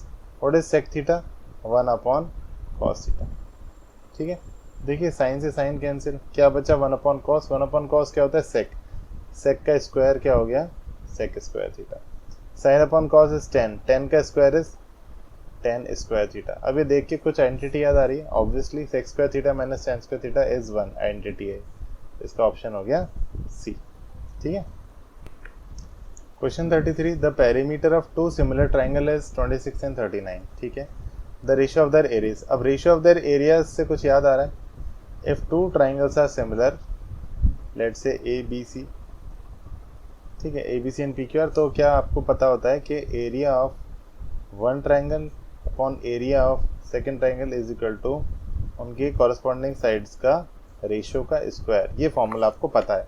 ठीक है, और similar triangle given भी है कि triangle similar, लेकिन हमें साइड नहीं गिवन है, हमें पेरीमीटर गिवन है, तो थोड़ा सा रिलेशन हमें इसको और सॉल्व करना पड़ेगा। तो स्टार्ट करते हैं, पहले है ट्राइंगल, लेट से ABC ले लेते हैं, अगला है PQR,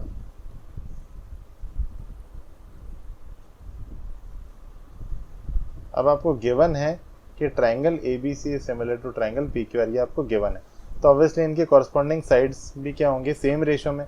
we can say AB upon PQ is equal to BC upon QR is equal to AC upon PR। ठीक है, रेशियो होगा। अब लेट से उनका रेशियो है x।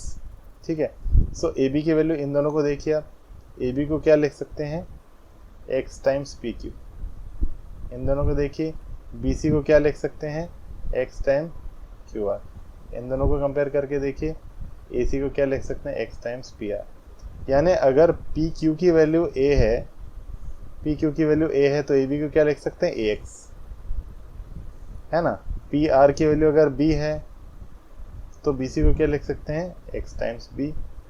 ठीक है, BC को क्या लिख सकते हैं, सॉरी यहाँ पे QR पहले ले लेते हैं, QR अगर B है तो BC क्या हो जाएगा BX, PR अगर C है तो AC क्या हो जाएगा x टाइम्स C, CX। ठीक है, अब हमें पेरीमीटर गिवन है, पेरीमीटर पहले का कितना है 26, यानी हमें गिवन है AX plus BX plus CX क्या है 26। अब इसमें x कॉमन ले लो तो क्या बचा A plus B plus C equal to 26। Second है, इसका पेरीमीटर भी गिवन है हमें 39, A plus B plus C given है हमें 39। अब इस A plus B plus C की वैल्यू इसमें पुट कर लीजिए, x times A plus B plus C यानी 39 इज इक्वल टू 26, तो x की वैल्यू क्या आ गई 26 अपॉन 39। इसको सॉल्व कर लो, 13 2 26, 13 3 39, तो x की वैल्यू आ गई। तो अब हम अपने फॉर्मूले की बात करते हैं। फॉर्मूले में क्या था, ये रेशियो, एरिया का रेशियो तो हमें निकालना है, रेशियो ऑफ द एरियाज ही तो हमें चाहिए। तो अब हम क्या करेंगे, जस्ट अ मिनट, हम क्या करेंगे, इसको थोड़ा सा सॉल्व कर लेते हैं। A B upon P Q, what is A B, X times P Q.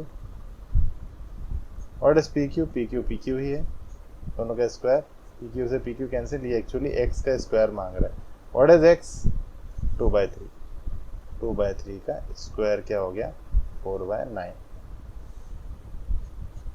ठीक है बच्चों, इजी है।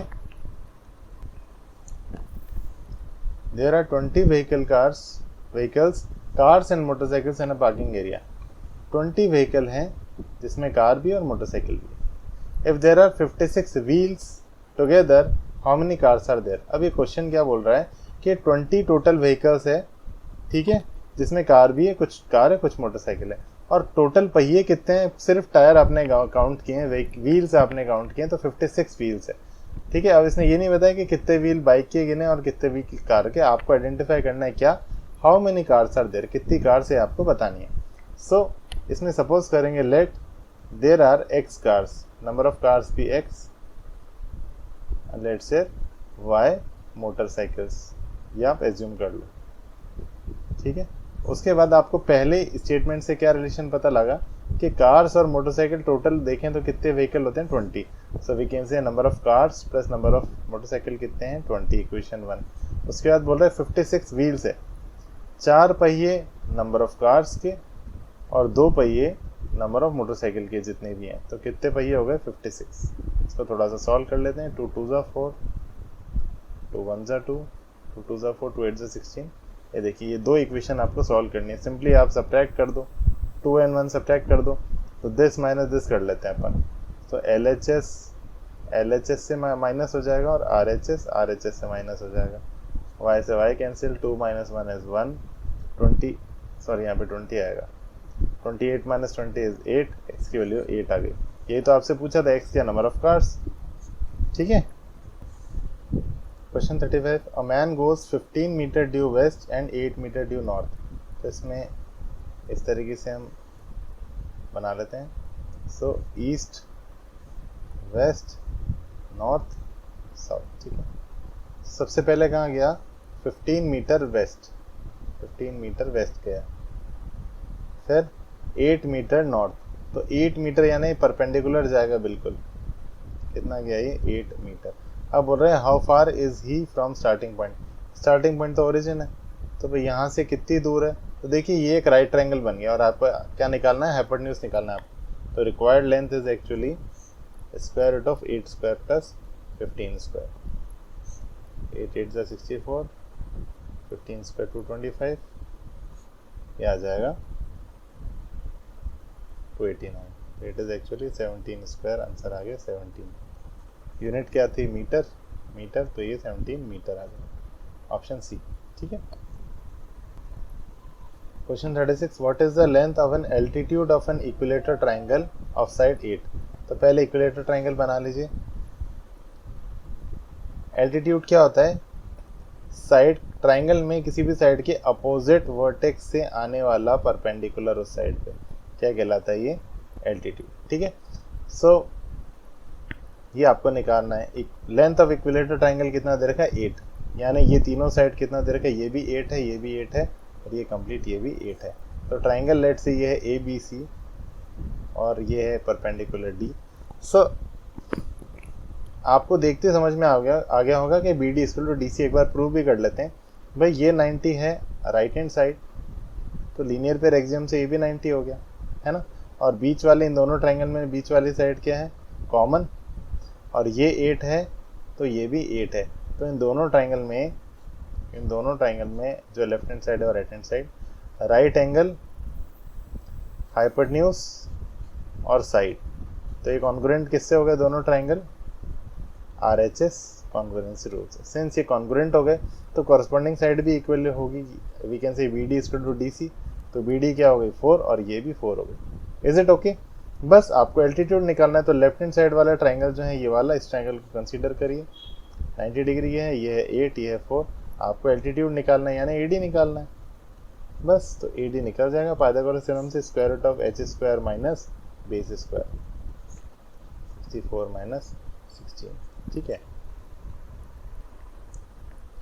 तो 64 - 16 आ जाएगा आपका ये 48। फैक्टर्स कर लो।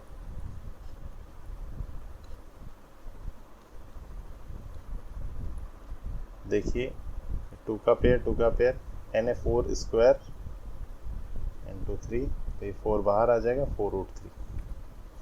ठीक है। Question 37, the letters of word Ramanujan are put in box. ठीक है, मान लीजिए कि ये डिफरेंट लेटर्स हैं जो आपने अलग अलग कार्ड्स पे चिपका रखे हैं। ठीक है, सो आप and one letter is drawn at random, find the probability of letter A. तो प्रोबेबिलिटी का फॉर्मूला हमें पता है, number of favourable outcomes upon total number of outcomes. Total कितने हैं? 1 2 3 4 5 6 7 8 9, टोटल 9 है। और लेटर ए कितने हैं? 1 2 एंड 3, तो फेवरेबल आउटकम्स हो गए 3। तो ये हो गया 3 3 ज़ा 9, 1/3। ईजी है ना। क्वेश्चन है, area of sector of a circle is 1/6 of the area of circle. देखिए आपको सेक्टर की बात कर रहा है, ये एरिया ऑफ सेक्टर है। ठीक है, सो ये एरिया ऑफ सेक्टर कितना बोल रहा है? एरिया ऑफ सेक्टर इज यानी is equal to 1/6 of to the area of triangle, sorry area of circle. Area of circle है पाई आर स्क्वायर। ठीक है, एरिया ऑफ सेक्टर क्या होता है? θ/360 इंटू पाई आर स्क्वायर, है ना। तो हमने जस्ट वैल्यूज लिखी हैं। तो देखिए पाई आर स्क्वायर से पाई आर स्क्वायर कैंसिल। ठीक है, थीटा की वैल्यू क्या आ गई? 360/6, 6 6 36, 0 एज इट इज। थीटा की वैल्यू क्या है? 60 डिग्री। यही आपसे पूछा है, find the degree measure of its minor arc. Minor arc की बात कर रहे हैं, इस थीटा की बात कर रहे हैं। थीटा कितना आ गया? 60 degree. That's it. Question 39, a vertical stick 20 metre long. एक स्टिक है 20 metre long, cast a shadow of 10 metre. तो शेडो कितनी आई है? 10 मीटर की शेडो है। एट द सेम टाइम पे मतलब सेम टाइम का क्या सिग्निफिकेंस है यहाँ पे? क्योंकि सेम टाइम पे कोई और चीज़ को देखेंगे तो सेम आपको शेडो की लेंथ दिखेगी, क्योंकि जो सूरज है, सूरज की पोजीशन चेंज थोड़ी ना होगी, सूरज की पोजीशन वही रहेगी उसी टाइम पे। ठीक है, so at the same time a tower, okay, a bigger tower cast a shadow 50 metre long. तो इसकी कितनी आ रही शेडो? 50 मीटर। अब देखिए सेम टाइम पे angle of elevation to the sun बिल्कुल सेम रहेगा। इस जगह से जब आप ऊपर देखेंगे सन को तो बिल्कुल एंगल सेम बनेगा ये, और इस जगह से उसी टाइम पे देखेंगे तो भी सूरज की रोशनी बिल्कुल इस तरीके से सेम एंगल। तो एंगल ऑफ एलिवेशन बिल्कुल सेम है, थीटा जितना भी हो। और टावर भी बिल्कुल सीधा है और स्टिक भी बिल्कुल सीधी है। तो 90 डिग्री थीटा। तो first triangle is similar to another triangle by angle similarity rule. ठीक है, सिंस सिमिलर है तो कॉरस्पॉन्डिंग साइड्स भी का रेशियो भी इक्वल होगा। तो लेट्स से अगर इसे x ले लेते हैं, x/20 should be equal to 50/10। 0 से 0 कैंसिल, x की वैल्यू क्या आ गई? 20 इंटू 5, तो आ गया 100। Option D.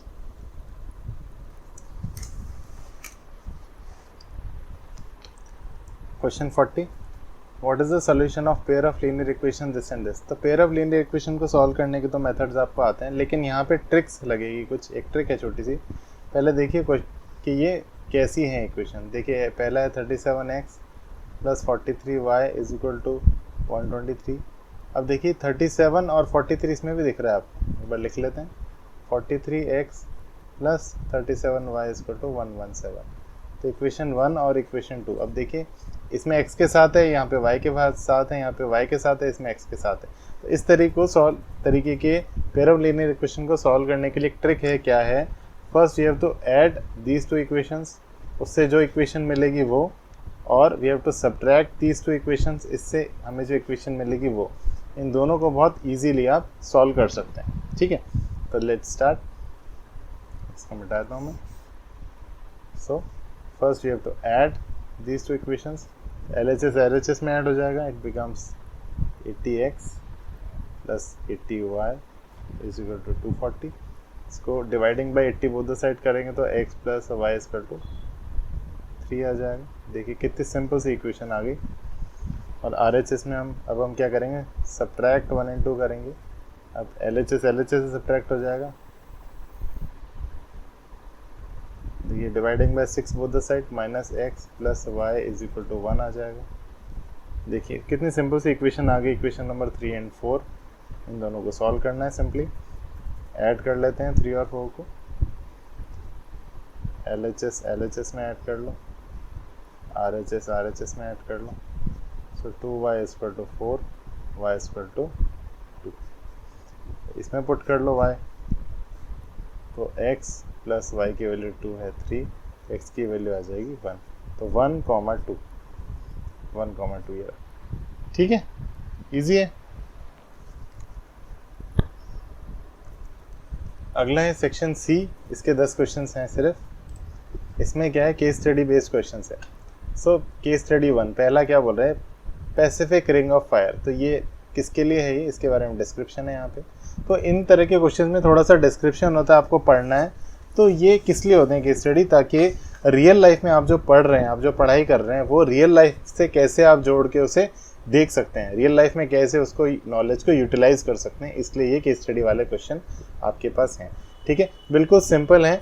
आप थोड़ा ध्यान से पढ़ेंगे तो आपके काम की चीज़ अलग से दिख जाएगी। ठीक है, तो जो बता रहा है वो पढ़ लेते हैं। भाई क्या बोल रहा है कि ये जो रिंग है इस तरह की, यहाँ पे आपको दिख रहा है नॉर्थ अमेरिका, साउथ अमेरिका, ये अपना एशिया आ गया, ये ऑस्ट्रेलिया आ गया। ठीक है, तो इसके बीच में जो समुद्र वाला इलाका है, तो इसमें इस तरीके से इसने रीजन को एनक्लोज कर दिया है। तो ये इस रिंग की बात कर रहे हैं, Pacific ring. So the Pacific ring of fire is a major area in the basin of Pacific ocean, Pacific ocean में है, where many earthquake and volcano eruptions occur. ठीक है, ये चीज़ें यहाँ पे होती हैं। In a large horse shoe shape, तो इसे हॉर्स शू शेप जैसा लग रहा है। It is associated with a nearly continuous series of oceanic trenches, volcanic arcs, volcanic belts end plate movements. तो ये जो समुद्र में जो नीचे तल में जाके जो ज़मीन होती है, उसके भी नीचे जो है प्लेट्स वगैरह मूवमेंट होता है, उसके बारे में कह रहा है। तो उनमें कुछ फॉल्ट लाइंस होती है, उसके बारे में यहाँ पे डिस्क्रिप्शन है। Large faults with in the earth crust result from a action of plate tectonic forces with the largest forming the boundaries between the plates, energy release associated with rapid movement on the active faults is the cause of most earthquake। तो ये जो movement होता है इसके बारे में कह रहा है कि ये जो प्लेट्स हैं मूव करती हैं, तो इससे अर्थक्वेक आता है या वोल्केनो एरप्शन होता है, वो सब ये कह रहा है। ठीक है, तो इसमें नाम है भाई, नॉर्मल फॉल्ट इस तरह का दिखता है। ठीक है, रिवर्स फॉल्ट इस तरह का दिखता है, ये इधर मूव होता है, ये इधर मूव होता है। स्ट्राइक स्लिप फॉल्ट इस तरह का होता है, ये इधर स्लाइड होता है, ये इधर स्लाइड होता है। ऑब्लिक फोल्ड इस तरह का होता है, इधर भी जाता है, ऊपर भी जाता है, इधर भी खिसकता है, नीचे भी खिसकता है, 2 मूवमेंट साइमल्टेनियसली। ठीक है, एक नॉलेज बढ़ा दी इसने हमारी। उसके बाद अब क्या दिखा रहा है, position of some countries in the Pacific ring. अब पैसिफिक रिंग जो है, ये जो रिंग है, ठीक है, और ये देखिए ये लैटिट्यूड और लॉन्गिट्यूड आपने पढ़ा होगा, लॉन्गिट्यूड लैटिट्यूड। तो इससे रिलेट करके आपको समझा रहा है कि यहाँ पे ये जो रिंग बना रखी है और इसने एक जगह ओरिजिन ले लिया, तो यहाँ पे 1 2 3 4 इस तरीके से X axis, minus X axis, Y dash, ये वाई डैश और ये वाई। तो इसने कुछ पॉइंट्स भी मार्क किए, पॉइंट ए। अब पॉइंट ए को ध्यान से देखिए कहाँ पे आ रहा है, X axis comma Y axis करते हैं, एक्स एक्सेस पे 1 और यहाँ पे 4। तो ए के कोऑर्डिनेट क्या आ गए, 1,4। एम के है 2,3, बी के हैं 4,0, सी के हैं 7,1, डी के हैं 3,5। ठीक है, तो इस तरीके से यहाँ पे हमें कोऑर्डिनेट्स पता लगे। अब ये पूछ रहा क्या है, अब देखिए इस पे बेस 1 2 3 4 5 क्वेश्चन है, किसी पे बेस है सिर्फ ये कार्टेशियन ज्योमेट्री वाला ही है, कुछ भी नहीं है, कोऑर्डिनेट ज्योमेट्री वाली ही चीज़ें यहाँ पे पूछी गई है। तो एक एक करके करते हैं सॉल्व। सबसे पहला है 41, the distance between the point country A and B. A के कोऑर्डिनेट्स कहाँ हैं बेटा, एक बार लिख लेते हैं। ए के कोऑर्डिनेट्स हैं, ए के कोऑर्डिनेट्स है देखिए 1,4। बी के कहाँ पे हैं 4,0। अब आपको क्या बोले डिस्टेंस, तो भाई डिस्टेंस फार्मूला अप्लाई कर दो। डिस्टेंस फार्मूला क्या होता है, x2 माइनस x1 का square plus y2 minus y1 का स्क्वायर।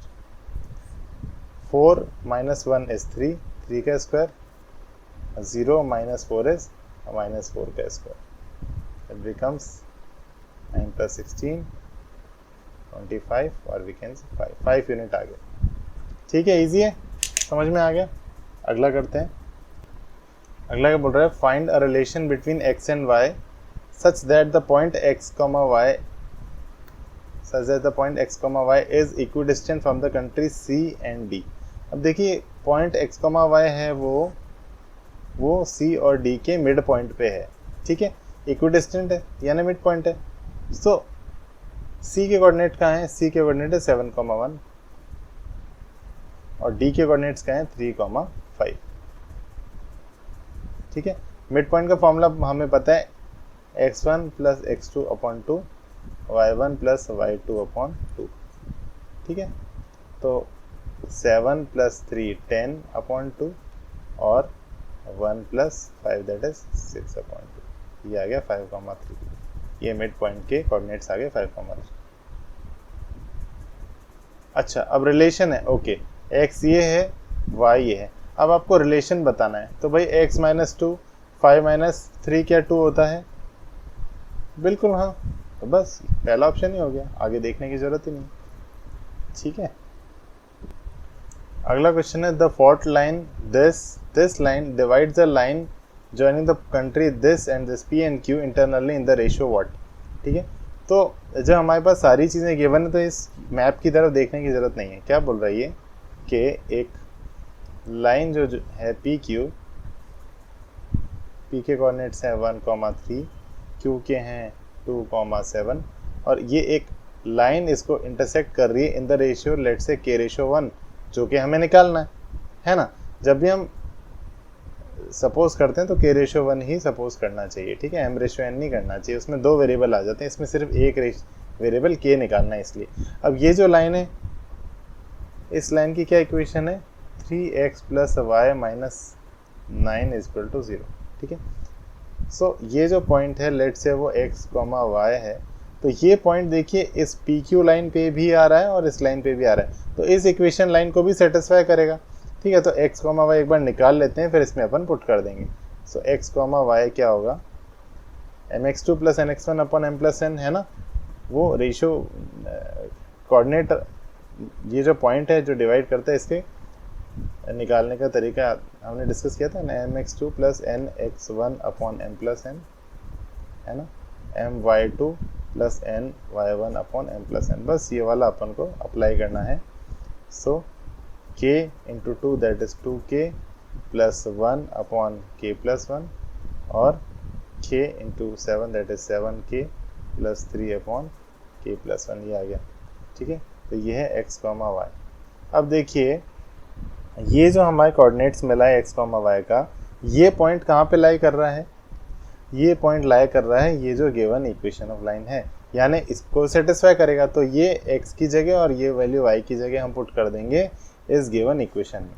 ठीक है, तो अब लिखते हैं अपन, इक्वेशन ऑफ लाइन है ये 3x plus y minus 9 equal to 0, 3 times x की वैल्यू क्या है, ये 2k plus 1 upon k plus 1, y की वैल्यू है ये 7k plus 3 upon k plus 1 minus 9 equal to 0। ठीक है, सो अगर हम फ्रैक्शन, इसको fraction as a fraction value ले लीजिए, इसको सॉल्व करेंगे तो डिनोमिनेटर में k प्लस 1 आ जाएगा, तो 3 times 2k plus 1 as it is, 7k plus 3 as it is और माइनस 9 टाइम्स k प्लस 1।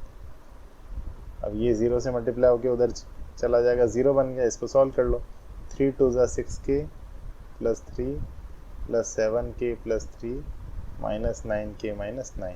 ठीक है, इसको हमें k की वैल्यू इधर से आ जाएगी आराम से, इनको सॉल्व कर लो, माइनस 3 प्लस 7 4 और ये 3 प्लस 3 6 माइनस 3, k की वैल्यू क्या आ गई 3/4।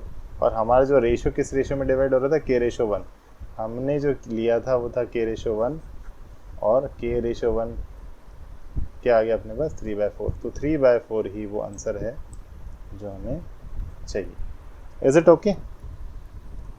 Question 44, the distance of country M from x axis, M जो है इसके कोऑर्डिनेट्स क्या है, M के कोऑर्डिनेट देखिए 2, 3, थोड़ा डार्क पेन ले लेता हूँ। देखिए क्या है 2,3। अब देखिए एक्स एक्सिस से कितना दूर है 1 2 3 3 यूनिट्स। बस एक्स एक्सिस से कितना दूर है ये तो पूछ रहा है, ये 3 यूनिट 1 2 3, तो ये 3 यूनिट इसका आंसर है। इजी है तो बहुत। Question is what are the coordinates of the country lying in the mid point of A and D. A and D के मिड पॉइंट में जो है वो कोऑर्डिनेट्स बताइए उसके। तो भाई ए के क्या कोऑर्डिनेट्स है 1,4। डी के क्या कोऑर्डिनेट्स है 3,5। मिड पॉइंट फॉर्मूला लगा दीजिए, क्या होता है x1 plus x2/2 y1 plus y2/2 4/2 and 9/2 that is 2/9/2। Match कर गए, ठीक है, इजी है। अगला है केस स्टडी 2। इसमें भी क्या बता रहा है एक बार देख लेते हैं। Roller coaster polynomials.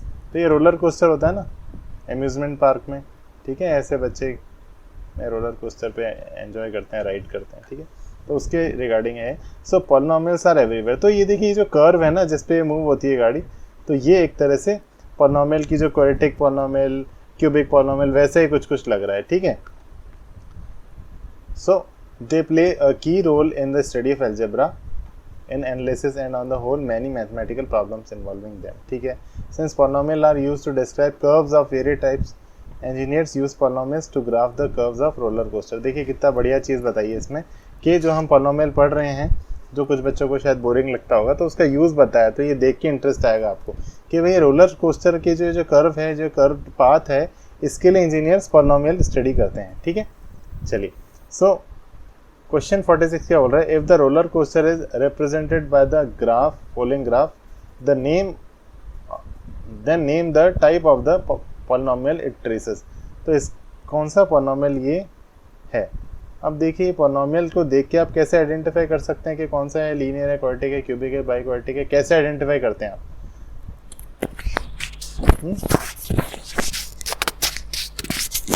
तो इसमें क्या होता है कि वो कितनी बार इंटरसेक्ट कर रहा है एक्स एक्सिस को, इस पे डिपेंड करता है। 1 2 3 ये जो रेड कर्व है ये एक्स एक्सिस को कितनी जगह इंटरसेक्ट कर रहा है 1 2 3, तो डिग्री 3 मतलब क्यूबिक। तो इसका ऑप्शन क्या आ गया, आंसर क्यूबिक, ठीक है। So this is the way you can identify. अगला बोल रहा है the roller coaster are represented by the following graphs which roller coaster has more than 3 distinct zeros. तो एक्चुअली जितनी बार वो एक्स एक्सिस को इंटरसेक्ट करेगा उतने ही जीरोज होते हैं।